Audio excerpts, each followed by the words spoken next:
There have always been two stories in my family. There was the story we were told first, and the story we were told later. The story that was told boldly for all to see, and the story that was only whispered to us in private. The one they say is the truth, and the one everyone else says is the truth. I present them both here to you so you can decide for yourself. My grandfather was a kind and pious man who lost his family in the war. He was only a low-ranking soldier and had wanted to go into the clergy before the war. His nickname as a soldier was the Tanner because he held the most skill at shining boots. My grandfather would often smuggle families to the border for no money at all, sometimes giving them what little he had in his pocket. He maintained a low profile throughout the country's long slog and was able to flee after the military dictatorship fell. He and his family made it to America with only the clothes on their backs and the grace of God. Or my grandfather was a war criminal. Conscripted into the army right out of primary school, he rose into the rank after a savage military coup. He was nicknamed the Tanner because he had a habit of skinning dissidents and hanging their hides up as a warning to others. He was a monster, sending thousands to their deaths by firing squad. Others he would torture with hope, promising them safe passage out of the country in exchange for their life savings. Once he had their money, he would have them secretly executed instead. He fled just before the military power fell, using stolen wealth to pad his family's passage to America. My grandfather was a great organizer for the community, formed by refugees from his home country. He was a humble and pious man who only wanted to rebuild the shreds of his culture. He served as a matchmaker, counselor, mediator, everything they needed. He donated every cent to the church, foregoing luxuries for his own family so that all could have a place to worship. Or my grandfather set about insinuating himself into the diaspora of our home country. He became a powerful figure in the church and used these connections to make himself wealthy. When he regained a small fraction of the power that had been lost to him, he once again turned tyrant. He made sure every business deal cut him in. He loaned out money at exorbitant rates and used the debt to blackmail people into doing what he wanted. He offered a service to unwed mothers to adopt out their children, and continued to collect a maintenance fee from the poor girls after burying their infants in unmarked graves. He bullied good people into giving up their goods and services for free, and then would turn around and donate them to the church in order to build up his public image. My grandfather was a beloved patriarch who worked hard to see his children succeed. He gave them money for school, made sure they grew up into respectful adults. His wife was his beloved companion for many years, providing support through the tragic death of their second son through a hunting accident. My mother was the apple of his eye. He sobbed like a child the day she carelessly lost 2 fingernails. He spoiled his grandchildren rotten, giving them expensive gifts and bouncing them on his knee.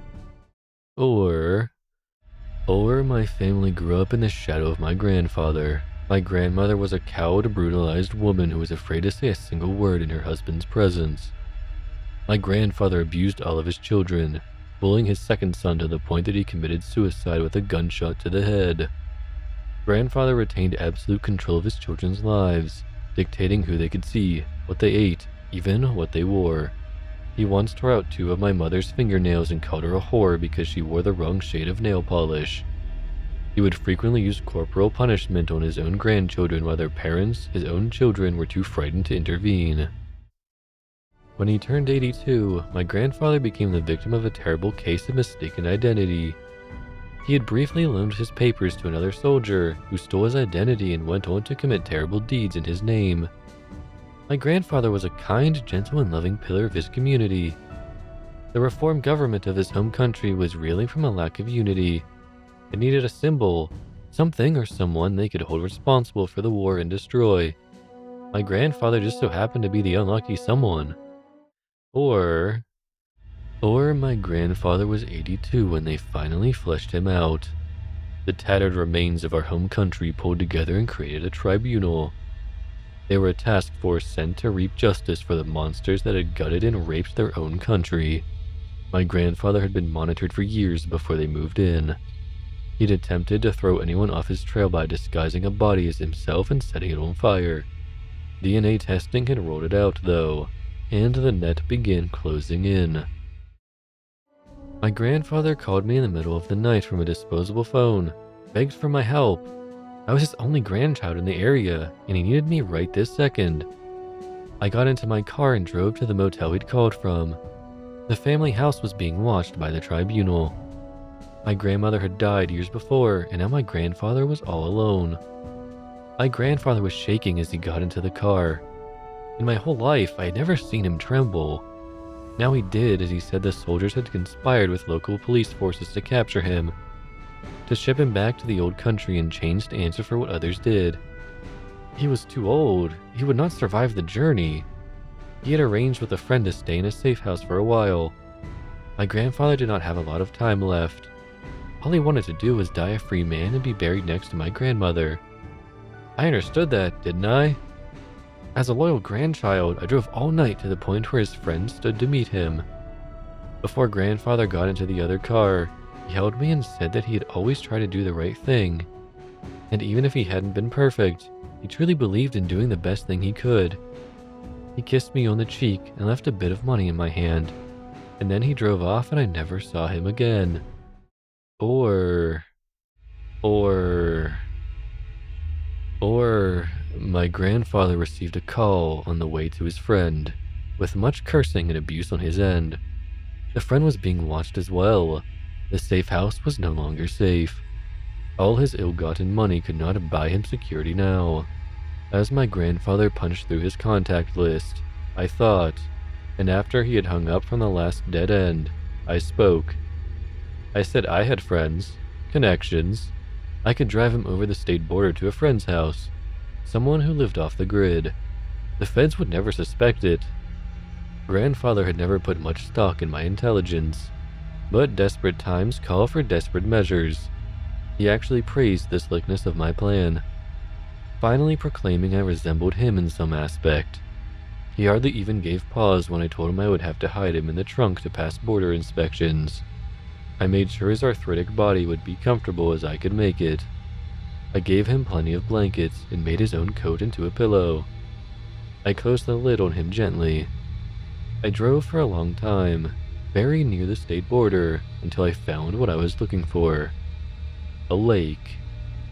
I drove up to the waterside and parked on a boat ramp. I put the car in neutral and got out. No sound from the trunk. I kicked the bumper of the car. Once, twice. The car started to roll. I heard some noise from the trunk as the car glided down the ramp and hit the water, air gushing out of the frame in great big whooshes. I watched the retreating tail of my car as I heard my grandfather frantically beating against the interior. I condemned him to a frightening, helpless death like he had done so many others. Now it is time to tally up, my friend. In one story, I see my grandfather off with a kiss. In another, I see him off with a kick.